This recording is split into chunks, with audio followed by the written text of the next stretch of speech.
Assalamualaikum warahmatullahi wabarakatuh. Perkenalkan, kami dari kelompok 1 yang beranggotakan Antin Sekar Arum, Ratna Febriani, Hamidah Rohaini, Fabian Ensa, Asah Mutiara Kasih, Ajeng Widi Pramesti, Muhammad Jasuli, dan Ajeng Dwi Wijayanti.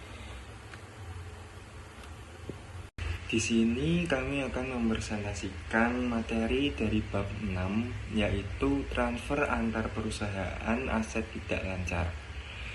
Video ini kami buat guna memenuhi tugas dari mata kuliah akuntansi keuangan lanjutan 2 dengan dosen pengampu Bapak Ubaidillah, SPD, MSI.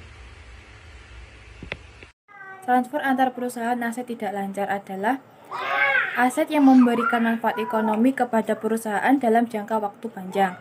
Periode waktu perolehan ini biasanya lebih dari 1 tahun. Bentuk dari aset tidak lancar antara lain yang satu, investasi jangka panjang, yang kedua, aset tetap, dan ketiga, aset tidak berwujud. Selanjutnya saya akan menjelaskan gambaran umum mengenai entitas konsolidasi. Pengertian entitas konsolidasi adalah agregasi dari sejumlah perusahaan yang berbeda. Laporan keuangan yang disusun oleh masing-masing afiliasi dikonsolidasi menjadi satu laporan keuangan yang menyajikan posisi keuangan dan hasil operasi dari seluruh entitas ekonomi seakan merupakan perusahaan tunggal. Selanjutnya, figur 6.1 mengilustrasikan entitas konsolidasi yang melibatkan setiap perusahaan dalam transfer antar perusahaan dan transaksi dengan pihak eksternal. Seperti laporan konsolidasi digunakan untuk menunjukkan status keuangan dan hasil operasi dari 2 atau lebih perusahaan terkait seolah-olah mereka adalah satu perusahaan. Selanjutnya yaitu eliminasi transfer antar perusahaan.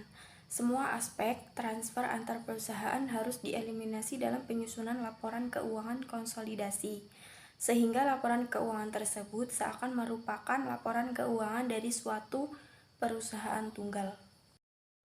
Eliminasi laba dan rugi yang belum direalisasi. Laba yang belum direalisasi dari transfer antar perusahaan disebut laba antar perusahaan yang belum direalisasi atau unrealized intercompany profit atau ilustrasi pada figur 6.2. Pembelian jasa konsultasi, jasa rekayasa, jasa pemasaran, dan jasa pemeliharaan. Pada suatu saat pembeli dari pihak yang berhubungan istimewa, umumnya pembeli mencatat sebagai beban dan penjual mencatat sebagai pendapatan. Pada saat penyusunan laporan keuangan konsolidasi beban dan pendapatan tersebut harus tereliminasi. Transfer aset berupa tanah. Gambaran umum proses eliminasi laba pada saat tanah ditransfer antara pihak yang berelasi pada nilai bukunya. Tidak ada penyesuaian atau eliminasi, khususnya diperlukan dalam penyusunan laporan keuangan konsolidasian. Kemudian alokasi eliminasi laba, terrealisasi keuntungan atau kerugian dari transfer antara perusahaan diakui oleh afiliasi penjual dan menjadi hak pemegang saham afiliasi tersebut. Pelepasan aktiva di kemudian hari. Keuntungan antara perusahaan belum terrealisasi dari penjualan aset dianggap direalisasi pada saat tersebut dijual kembali ke pihak eksternal.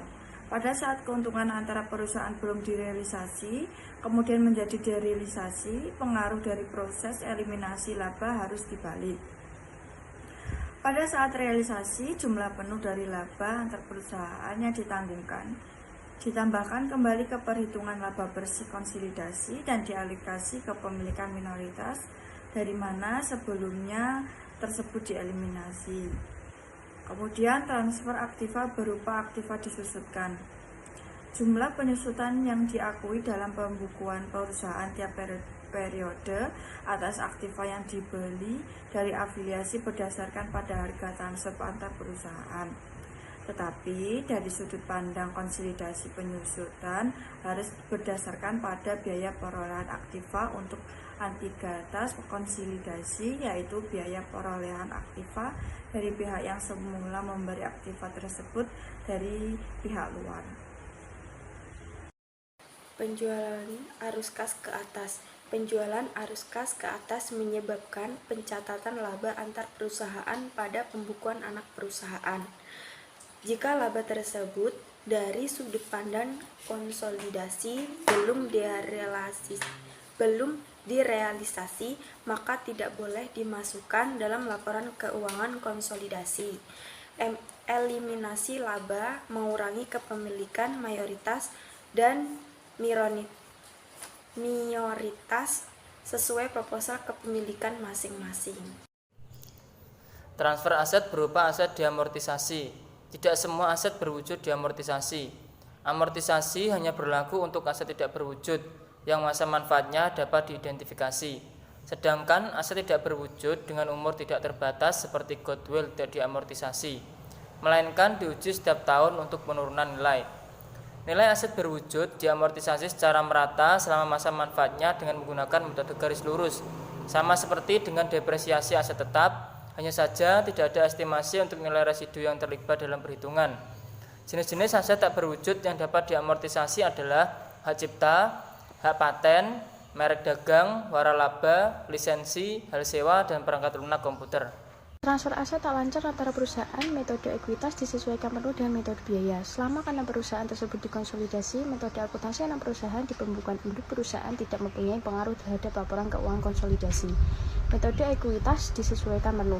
Suatu perusahaan yang memilih untuk mencatat investasinya menggunakan metode ekuitas disesuaikan penuh untuk mencatat bagian proporsional dari laba dan dividen anak perusahaan. Lalu ada metode biaya. Apabila menggunakan metode biaya untuk akuntansi investasi, pada anak perusahaan induk, perusahaan mencatat dividen dan diterima dari anak perusahaan selama periode berjalan sebagai pendapatan.